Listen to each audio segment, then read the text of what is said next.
আল্লাহ নবীর শরীর অসুস্থ, বিছান সজ্জায় শায়িত। হযরতে ফাতেমা রাদিয়াল্লাহু তাআলা আনহা আব্বা জানের কথা শুনে, অসুস্থতার কথা শুনে আব্বা জানকে দেখতে আসলেন। এমন সময় আল্লাহ নবী দো জাহানের বাদশাহ হুজুর আমার হযরতে ফাতেমাকে ইশারা করে ডাকলেন। হযরতে ফাতেমা রাদিয়াল্লাহু তাআলা আনহা আল্লাহ নবীর মুখের কাছে কানটা ঠেকালেন। এমন সময় হযরতে ফাতেমা রাদিয়াল্লাহু তাআলা আনহা অঝোর নয়নে আব্বা জানের কথা শুনে কাঁদতে শুরু করলেন।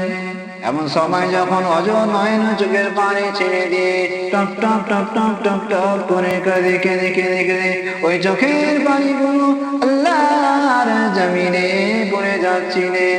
এমন সময়তে আমার আপনার নবী, দয়ার নবী আবার যাতে ফাতেমা রাদিয়াল্লাহু তাআলা আনহাকে ডাকলেন। আবার যেন কানে কানে কি বলে দিলেন। এমন সময়তে হযরতে ফাতেমা হাসতে শুরু করে দিলেন। আল্লাহ নবীর অবসানের পরে আম্মা জান আয়েশা সিদ্দিকা রাদিয়াল্লাহু তাআলা আনহা হযরতে ফাতেমা রাদিয়াল্লাহু তাআলা আনহাকে জিজ্ঞাসা করেছিলেন, ও বেটি ফাতেমা, তুমি যখন তোমার আব্বা জানের অসুস্থতার কথা শুনে আব্বা জানকে দেখতে এসেছিলে, কানে কানে কি যেন বলেছিলে, তুমি অঝোর নয়নে কান্না কাঁদতে শুরু করেছিলে।